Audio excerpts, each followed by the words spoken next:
Have you ever stopped and wondered, maybe just for a second, if you're actually secretly on the path to becoming wealthy? Even if, your bank balance right now doesn't exactly scream millionaire.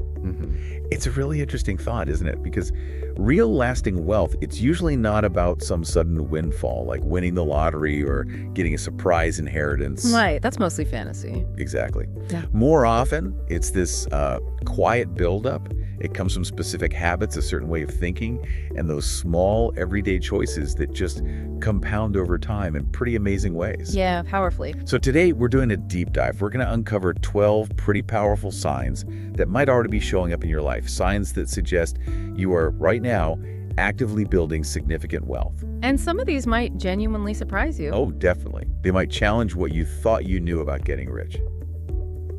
Okay, let's really dig into this. Welcome, everyone. So, in this deep dive, our mission is pretty straightforward. We want to pull out the really crucial, actionable insights from this fascinating source we've been looking at. It meticulously identifies these specific indicators, these clues of future financial success. Our goal here is to give you a kind of shortcut, help you understand these key principles, spark some aha moments, hopefully, and offer some fresh perspectives. All without drowning you in jargon or too much data. Yeah, keep it focused. Exactly. We want to shed light not just on the practical habits, but also the why, the underlying philosophies that really set wealth builders apart. It's about getting inside how they think, how they decide, how they act. Precisely. And we're going to break down these 12 key signs systematically. But let's be clear. These aren't just vague ideas or wishful thinking. No. These are things you can actually observe. Traits, actions, deliberate choices. And the great thing is you might recognize some of these in yourself already. Yeah. Or you can consciously start cultivating them, maybe starting today. Yeah. So for you, listening in, especially if you value getting up to speed quickly, but also thoroughly, this deep dive is really designed to boil down some complex but super impactful ideas into clear, memorable, and actionable takeaways. Let's do it. Okay, let's lay the foundation. Pillar number 1, which really sets the tone for everything else. The starting point. Pillar 1, long-term vision, the marathon, not the sprint. This one is just fundamental. It highlights this huge difference in how financially successful people view their whole financial world. They are definitely, absolutely playing the long game. Critical distinction. They're not obsessed with the immediate stuff, not Friday's paycheck, not even necessarily next quarter's investment returns. Their focus stretches way, way out, decades ahead potentially. Thinking in years and decades, not days and weeks. Exactly. They're picturing where their investments, their businesses, maybe even their key relationships will be in 5, 10, maybe even 30 years. It's just a totally different way of thinking about time compared to most people. And what's really fascinating here, I think, is how this mindset naturally shifts you. Yeah. You stop being just a consumer, buying things, Right. and you start becoming an investor. And not just with money, investing your time, your energy, your learning. Investing in yourself, basically. Precisely. When you adopt that long-term view, you start looking at every decision differently. Every dollar you spend, every hour you use, you start asking, what's the future return on this? Good question to ask. It demands serious discipline, though. You have to be able to defer gratification, resist that quick hit of buying something shiny right now, and stay focused on goals that might feel really far away, almost abstract sometimes. It's not about totally denying yourself pleasure, but it's definitely about prioritizing future freedom and bigger opportunities over those fleeting present moments. It's that classic marshmallow test idea, but applied to your whole financial life.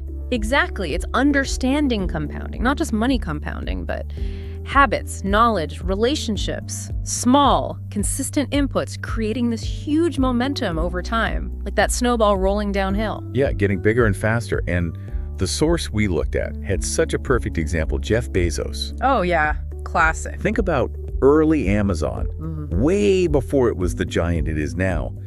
Bezos was telling his first investors very openly, look, we might not be profitable for years. Imagine saying that. Seriously. The sheer conviction needed to say that. And then to get people to actually give you money based on that promise, that is just profound long-term commitment right there. Total belief in the distant vision, even when the present looks shaky. Patience and foresight on a massive scale. So, okay, what does this actually mean for you listening right now? Maybe you're just starting your career, or maybe you feel a bit stuck in that paycheck to paycheck loop. Well, think about it. Are you already setting some long-range goals? Even if retirement feels like a lifetime away, are you starting to think about where your money can actually grow? Maybe putting even small amounts aside regularly instead of spending it all. Or resisting those get-rich-quick schemes. Yes. Resisting the flashy stuff for steady compounding growth. If any of that feels familiar, even a little bit, then congratulations. You're already showing signs of thinking and acting like someone on the path to wealth. You've got that crucial long-term perspective starting to form. And what that really signals is this fundamental shift, almost like flipping a switch in your brain. You move away from just immediate consumption, Right. that short-term view, and you start moving towards patient accumulation, sustained growth. You see your financial life not as just a series of random transactions, but as this ongoing story where today's small disciplined choices build the foundation for tomorrow's abundance. It's seeing wealth as a process, not just an event. Exactly. A process built on deliberate, patient, consistent action. Okay, that flows perfectly into pillar 2. Self-investment, the compounding mindset. This one is so foundational, and personally, it really resonates. The core idea is incredibly simple, but wow, is it powerful. What is it? The absolute best investment you will ever make, the most resilient asset you have, is You. your skills, your knowledge, your health, your personal growth. Investing in your human capital. Exactly. And why is it so resilient? Because, let's be honest, money can disappear. Yeah. Markets crash, businesses fail sometimes, the economy shifts. True. But your ability to create value, your intelligence, your skills, your adaptability, that stays with you no matter what's happening outside. It's kind of recession-proof in a way nothing else is. Yeah, that makes sense. And connecting that to the bigger picture, this commitment to self-investment, it goes way beyond just formal education, like getting a degree, although that can be part of it. Sure. It's really about embracing continuous lifelong learning. Think of it like compound interest for your brain and your ability. I like that analogy. Every book you read, every course you take, every workshop, every mentor you learn from it, it all builds your intellectual and practical capital. It's not a one-off thing, it's ongoing. Right. The more you learn, the more adaptable you are, the better problems you can solve, the more value you create. And that translates directly, powerfully into higher earning potential. It's like Warren Buffett famously said. What's that? The more you learn, the more you earn. Simple as that. Direct link. Yeah, that quote nails it perfectly. It shows that clear connection between growing your knowledge and growing your income. So think about your own habits right now. Are you someone who's genuinely willing to spend not just time, but actual money, not just on entertainment or stuff, but specifically to improve yourself? Like what? Maybe getting a certification, learning a new language for work, investing in coaching, or even just consistently reading nonfiction books that stretch your mind. If that sounds like you, then you are absolutely thinking like the wealthy. You get that investing in yourself, your skills, knowledge, abilities is the highest leverage thing you can possibly do. So for you listening, let's reflect. Are you actively seeking out books that challenge how you think, pushing your boundaries? Good question. Are you signing up for courses that could seriously boost your career skills, or maybe even teach you a hobby that could become a side income later? Or finding mentors. Exactly, making a real effort to connect with people who've achieved what you aspire to. Learning from their wins and their mistakes. Your willingness to spend time and money on your own growth is a really, really reliable sign of your future financial path. It shows you understand growth isn't static, it's an active pursuit. It is. And what this sign really points to is that nonlinear relationship between learning, effort, and earning potential. It sort of breaks that old idea that income is just tied to hours worked. Right, punching the clock. Instead, by constantly boosting your capabilities, you unlock new doors, you gain insights that can lead to much bigger rewards. You multiply your impact. It's about building a robust, adaptable foundation intellectually, skills-wise, that can not only handle economic shifts, but actually capitalize on new trends. You're essentially future-proofing yourself. Future-proofing yourself. I like that. Okay, let's transition now. Pillar 3. Valuing time over money, the ultimate resource. This one really hits home for me because it highlights a fundamental truth. What's that? Wealthy people, and anyone really succeeding financially, they deeply understand that time is the one thing you never get back. Absolutely finite. Totally finite. Once it's gone, it's gone. And because it's so scarce, they guard it fiercely. Now, this isn't about being lazy Not at all. It's about being incredibly strategic. Instead of trying to do absolutely everything themselves, they consciously outsource or delegate tasks that either drain their energy or aren't their highest value activities. Okay, so it's strategic delegation. Exactly. And here's where it gets really interesting. There's this subtle but powerful shift in perspective. You stop seeing time as this abundant thing you just have loads of. Right. And start seeing it as incredibly precious, irreplaceable. This mindset makes you prioritize protecting your mental and physical energy for the stuff that really matters, the wealth-generating activities. Give me an example. Okay, say you pay someone to clean your house. Not because you can't clean it, but because doing so frees up maybe 2 hours for you to work on your business strategy or make important investment calls or even just have quality focused time with your family. That's not lazy, that's strategic. Buying back time. Precisely. Right. Same with using software to automate boring, repetitive admin tasks that eat up hours. These are calculated moves to acquire more of your most finite resource time. Yeah, that reframes it completely. It shows this really pragmatic grasp of opportunity cost, doesn't it? It does. Every hour you spend on something low value is an hour you didn't spend on something potentially high value, something wealth generating. It's a zero-sum game with your day. And what's really clear here is the difference between time and money. Money you can potentially get more of. Time, nope.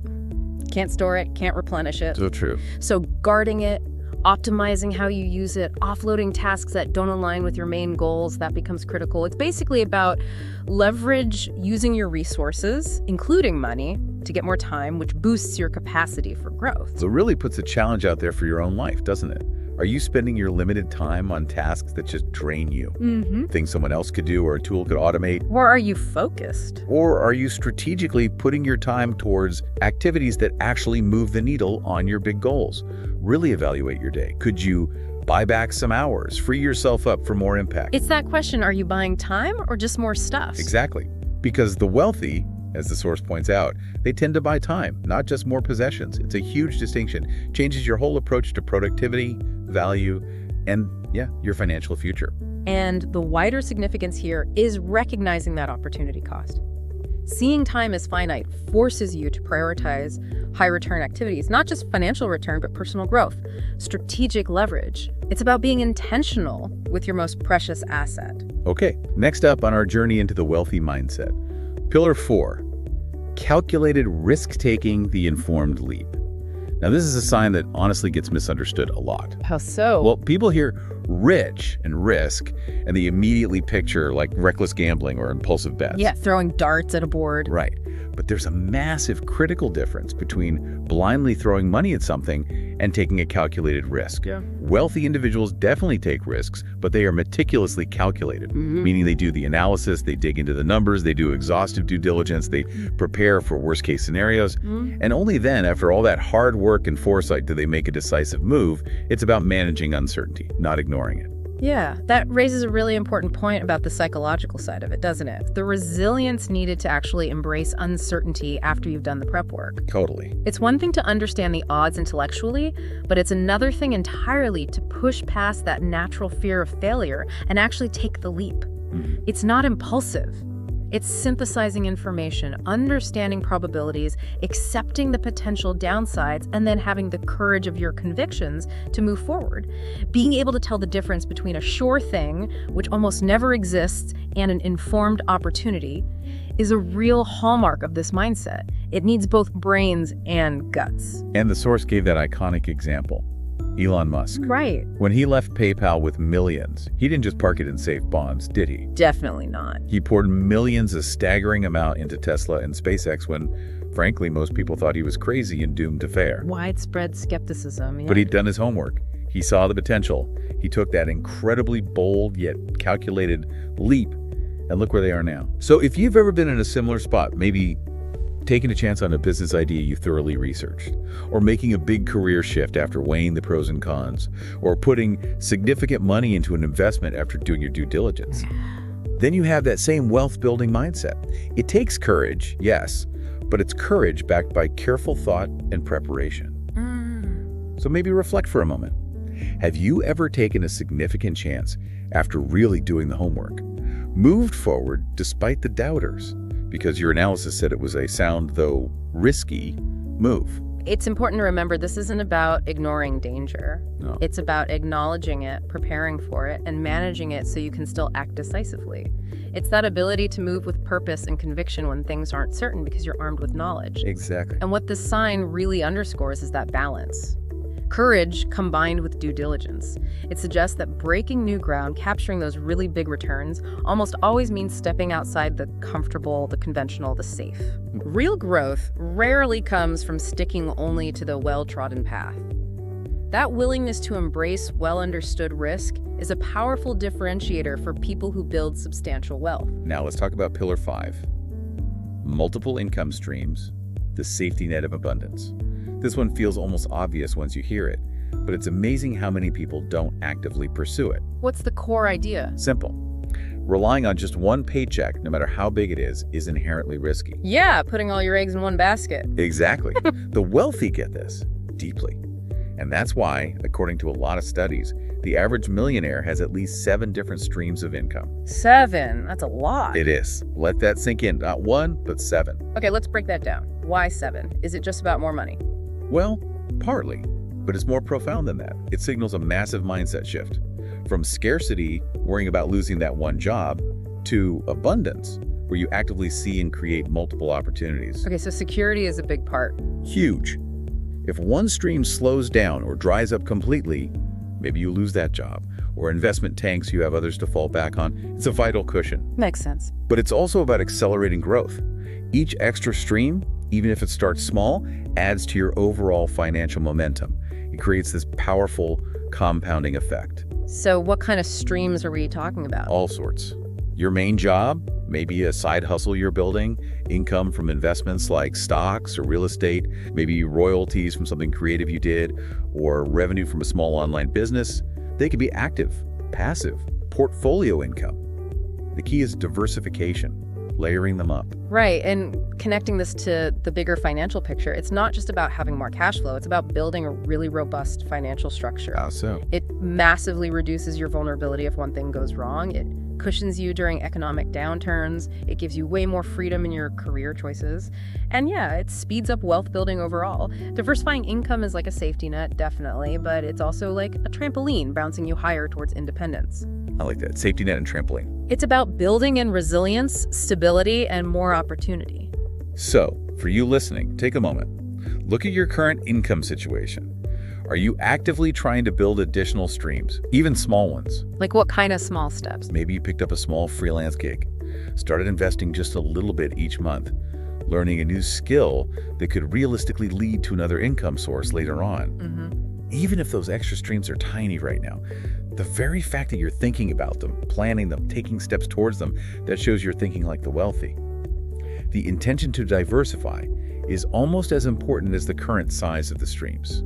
It's a proactive approach to security and growth. Yeah, what this sign really flags is that proactive stance. Being the architect of your financial future, not just passively relying on one employer or one income source. It highlights the strategic need for multiple revenue channels to reduce risk and speed up the journey to financial independence, building resilience right into your financial DNA. Okay, let's move on to Pillar 6. Avoiding lifestyle inflation. The discipline of accumulation. Ooh, this is a big one. Probably one of the sneakiest, most common traps people fall into. Lifestyle inflation, explain that. It's that thing where you get a nice raise or your side business finally takes off and almost immediately you feel this urge, like you deserve it, to upgrade your lifestyle. Right, bigger house, fancier car. Exactly. Suddenly you feel you need the more expensive car, you start eating out at nicer places all the time, buying luxury stuff just because you technically can. That's lifestyle inflation. And man, it can derail wealth building fast. And what's fascinating about resisting this, it's really counterintuitive, isn't it? How so? Because society, consumer culture, it all screams at you. Earn more, spend more, it feels natural. But people on the wealth path understand something crucial. Every dollar saved and invested now can become many, many more dollars later thanks to compounding. Right, that future value. So this discipline isn't really about deprivation. It's about smart allocation of resources. It's understanding that keeping your lifestyle relatively stable lets you consistently, maybe even aggressively, invest any extra income that comes in instead of just letting it vanish into higher spending. That's resisting that hedonic treadmill. Exactly, that cycle where you earn more, spend more, but never actually feel richer, just keeping up with escalating wants. So true. And the truly wealthy, they consciously fight that urge. They make a deliberate choice to keep their spending relatively stable or only increase it slowly and thoughtfully. This discipline lets them systematically invest the difference, letting that money work for them and grow instead of just being consumed by bigger bills. Yeah. So if you've ever gotten a raise or a bonus and deliberately resisted splurging on something you didn't truly need, even though you could afford it, you are absolutely demonstrating what the source calls millionaire discipline. It's a huge sign of foresight and self-control. So for you listening, maybe think back. Have you managed to resist unnecessary splurges when your income went up? Kept your savings rate steady even as your earnings grew? That discipline is key. Absolutely crucial, because it directly impacts your ability to accumulate capital long term. It's about saying no to immediate gratification for the much bigger prize of long-term financial freedom. And what the sign really brings home is how vital self-control and foresight are in genuine wealth building. It shows that ability to prioritize long-term goals over fleeting desires. This discipline is what allows capital to be deployed for growth investments, assets, rather than just being eaten up by consumption. It's consciously choosing financial leverage over that exhausting hedonic treadmill. Okay, now let's explore Pillar 7, Strategic Social Circles, the Power of Proximity. This is a really powerful one, and it goes way beyond just, superficial networking. How does it work? Well, there's that old saying, right? Show me your friends and I'll show you your future. Heard that one. It's not about being snobby or using people. It's about recognizing the profound, almost subconscious impact your immediate social environment has on your mindset, your beliefs, and the opportunities that even come your way. Okay, unpack that a bit. Think about it. If you spend most of your time around people who constantly complain about money, feel like victims, or think wealth is somehow bad or impossible for people like us, Yeah. it's almost inevitable that you'll start absorbing those same thoughts and limitations, maybe without even realizing it. It's like trying to swim upstream against a really strong current. No. Exhausting. Right. Versus making a conscious effort to surround yourself with ambitious, positive, financially smart people. People who solve problems, think ahead, build things, celebrate success, yours and theirs. When you're around that energy, it lifts you up. totally, you naturally find yourself inspired. Your own ambition grows, your perspective widens, your capacity for action increases. And here's where it gets really interesting. This idea that networking isn't just for finding jobs or clients. No, it's much deeper. It's about the exchange of ideas.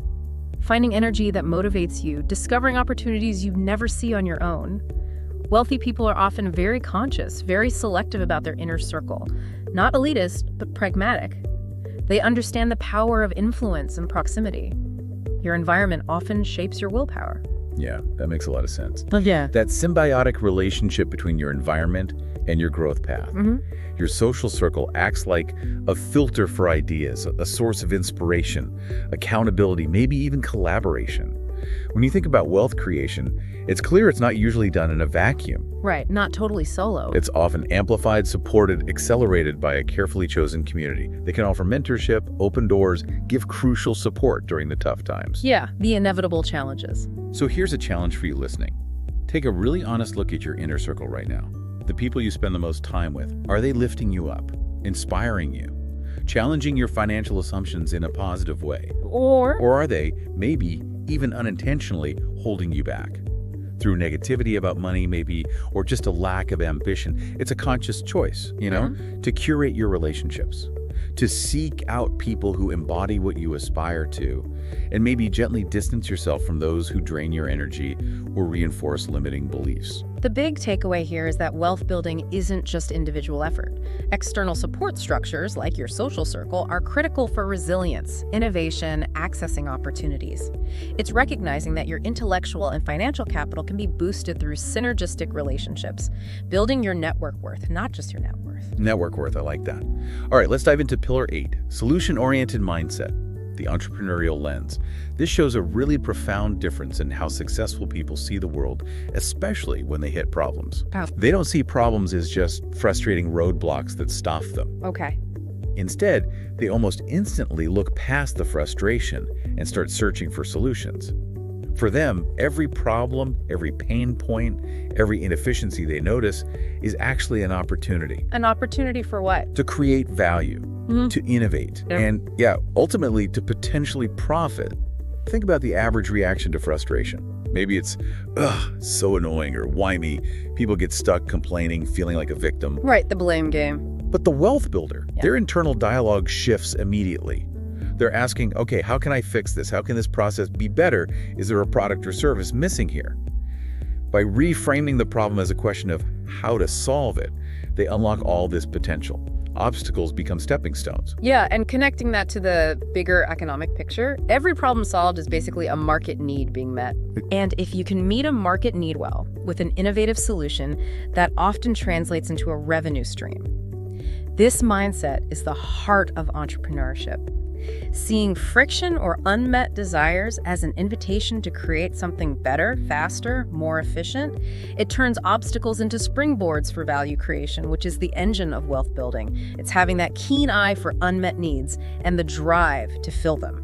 And the source gave that fantastic example, Sarah Blakely, the founder of Spanx. Oh, yeah, great story. She had this personal but really common problem needing a smooth undergarment for white pants. Yeah. And nothing existed. Right, couldn't find it. Instead of just complaining or making do, she saw a huge market need.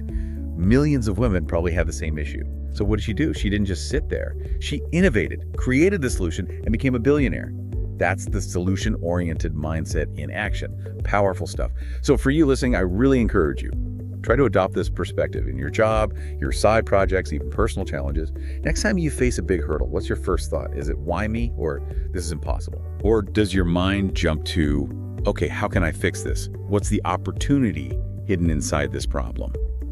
Being able to reframe problems as opportunities is a massive indicator of a wealth-building mind. And what this sign really highlights is that creative, proactive nature of wealth building.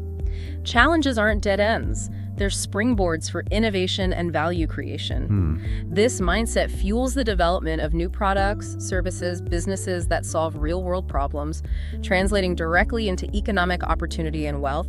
It's about actively engaging with the world's imperfections and seeing them as chances for improvement and profit.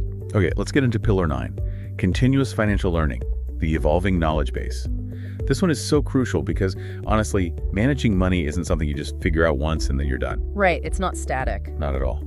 The rules in the financial game are always changing. Markets shift, new investment types pop up, tax laws change, even the nature of money itself evolves. People who build lasting wealth get this. They are, without fail, perpetual students of the financial world. Constantly learning. Relentlessly. This means they're actively reading financial books, not just the surface level stuff, but digging into economics, investment strategies, personal finance details. It means studying different investments, understanding how money really grows, and importantly, how to protect it.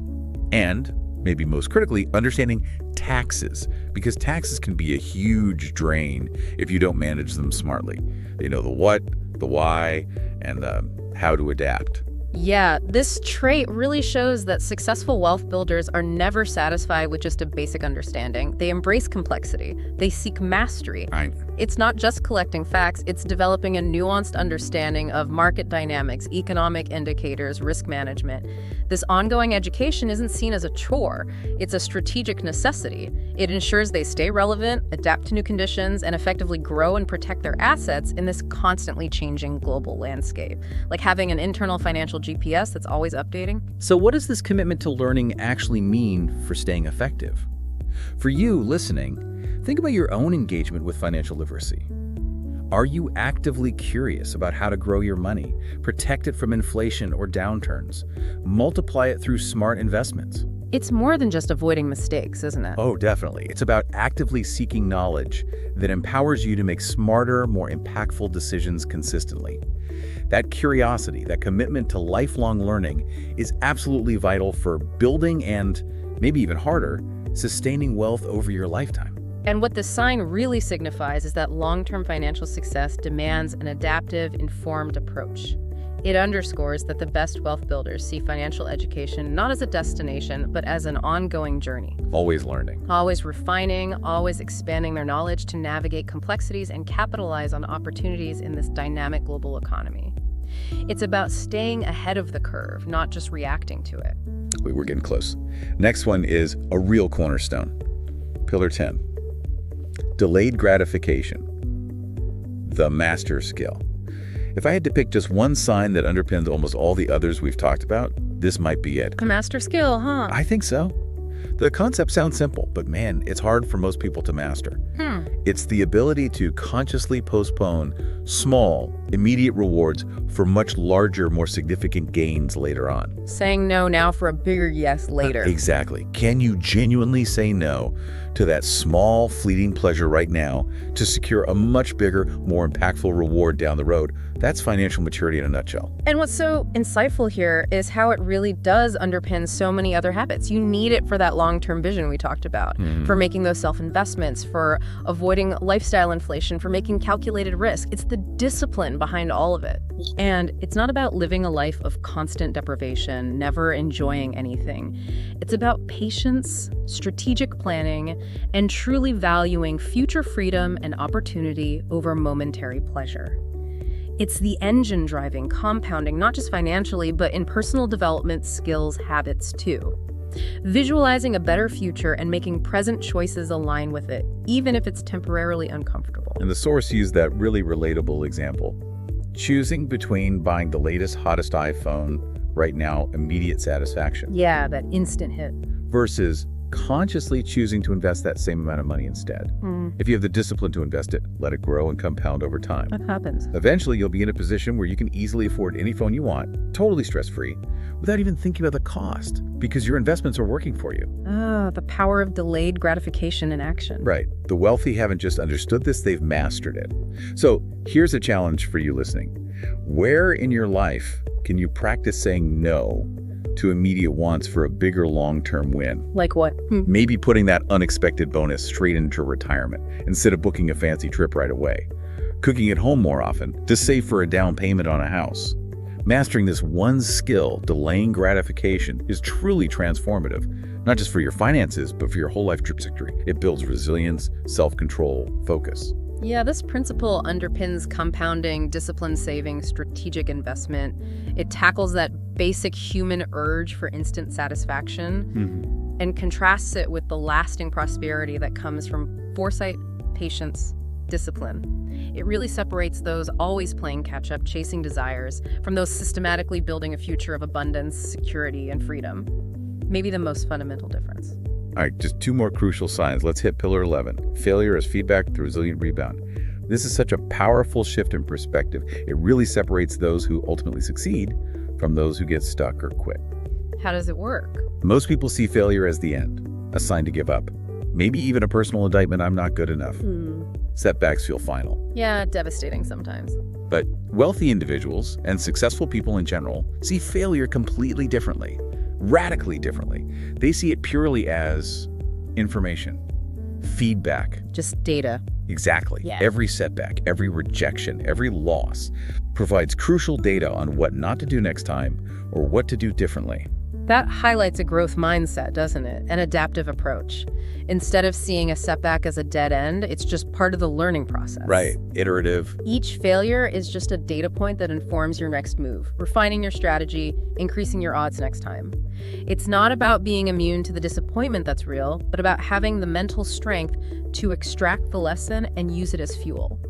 That resilience, learning from mistakes, it doesn't just help you move forward, it accelerates progress instead of stopping it. And let's really unpack that mental fortitude needed to turn loss into fuel.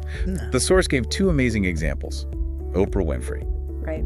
famously fired from her first TV job, told she was too emotional, unsuitable for news. Imagine. Unbelievable now. And Steve Jobs kicked out of Apple, the company he co-founded. Did they give up? Let it define them? Clearly not. No way. They absorbed the feedback, learned from it, adapted, and came back stronger, wiser, more determined, achieved massive success. They played the same game. Failure wasn't the end. It was a stepping stone. So, for you listening, try actively reframing past setbacks. Look back at a time something didn't go your way. Can you pinpoint the lessons learned, the hard-won insights? How did it fuel your next steps? Exactly. How did it maybe guide you to a better path eventually? This mindset, seeing every stumble as a chance to learn and grow, is absolutely vital for navigating the inevitable challenges of building wealth, or frankly, creating anything meaningful. And the implication here is that resilience and that learning orientation aren't just nice to haves, they're essential. Non-negotiable. The path to wealth is rarely smooth. The ability to pivot, learn from everything, and keep going with determination despite adversity, that's a defining characteristic of those who reach and sustain their goals, building that psychological immune system against setbacks. Okay, finally, we arrive at what might be the most subtle, but maybe the most powerful pillar of all. Pillar 12. Belief in deserving wealth. The inner game. The inner game. Sounds important. It is. This might sound a bit soft initially, but trust me, it's critical. It's often the biggest hidden barrier to actually accumulating wealth. What is it exactly? It's about having this deep down, unwavering belief that you are worthy of wealth, that you have the capacity to achieve it, and crucially, that you could do it without compromising your core values or becoming someone you don't like. Ah, so it tackles those limiting beliefs. Exactly. This pillar brings up that crucial issue of unconscious self-sabotage. If you secretly believe money is evil or rich people are greedy or it's just not for people like me, Yeah. your subconscious mind will actually push wealth away. Your internal beliefs shape your external actions and results. You have to reconcile wanting wealth with your personal values. That's essential to allow prosperity into your life without creating internal conflict or sabotage. It's about dismantling those invisible barriers, things you might not even know are there. How do you even start doing that? It often requires some real introspection, maybe journaling about your earliest money memories, asking yourself, what negative stereotypes do I hold about wealthy people? Just recognizing those patterns is the first step to changing them, replacing them with empowering beliefs, new experiences. So true wealth starts with believing it's possible for you. Yes, not just theoretically, but for you personally. And making peace with the idea that you can be rich, live abundantly, and still be a good, ethical person who contributes positively. If you haven't made peace with that, if you still push wealth away due to negative stereotypes or self-talk, You're blocking yourself. you're creating this invisible barrier, like trying to fill a leaky bucket. Yeah. So for you listening, really examine your deep-seated beliefs about money and wealthy people. Do you unconsciously push it away with negative judgments, limiting assumptions? Or have you made peace? Or have you truly made peace with the idea that you can achieve wealth without losing your integrity, without becoming someone you don't admire? If you have done that inner work, made that peace, then, as the source strongly suggests, you are way more than halfway there. The inner game has to come first. Yeah, the sign really gets into that profound psychological side. It suggests self-worth, understanding your values, and aligning them with your financial goals are foundational. Without that internal alignment, external efforts might get subtly undermined by subconscious resistance, making this maybe the most powerful, even if subtle, sign of them all. It's the bedrock the other pillars stand on. Wow. So after that deep dive through all 12 signs, how many of those resonated? How many did you see reflecting back in your own life? It's a good self-assessment, isn't it? It really is. And here's the key thing. You absolutely do not need to have all 12 perfectly mastered right now. That's not the point at all. Right, it's a journey. Exactly. The core truth, reinforced again and again in the source material, is that wealth is a skill set. And like any skill playing guitar, learning a language, it's built one habit at a time. One small, consistent, intentional decision after another. Not an overnight thing. Never. It's gradual, deliberate, intentional. The journey is about stacking these habits, consciously weaving them into your life, creating that compounding effect. So looking at all this, what does it really mean for your journey? You know, connecting all these pieces, maybe these signs of wealth aren't just about piling up money. Well said. What's really interesting is how many of these principles, long-term vision, self-investment, valuing time, calculated risks, continuous learning, delayed gratification, resilience, solution focus, these are also the pillars for building a life of purpose, for continuous growth, for resilience in all areas of life. So it's bigger than just money. I think so. So, here's a final thought to chew on. What other parts of your life, beyond finances, could flourish if you consistently applied these fundamental principles? How could these insights help you build not just wealth, but a truly well-rounded, fulfilling, abundant life overall? That is a really powerful thought to end on. Because look, by just starting with one or two of these signs, by consciously cultivating them in your life, you are already actively building your future self. Taking those first steps. Exactly. Setting yourself on a path towards greater financial understanding, better capabilities, and genuine abundance. You're becoming well-informed for sure, but more importantly, you're actively preparing for real, lasting financial growth. So keep stacking those habits one small step at a time. Your future wealthy self will definitely thank you for it.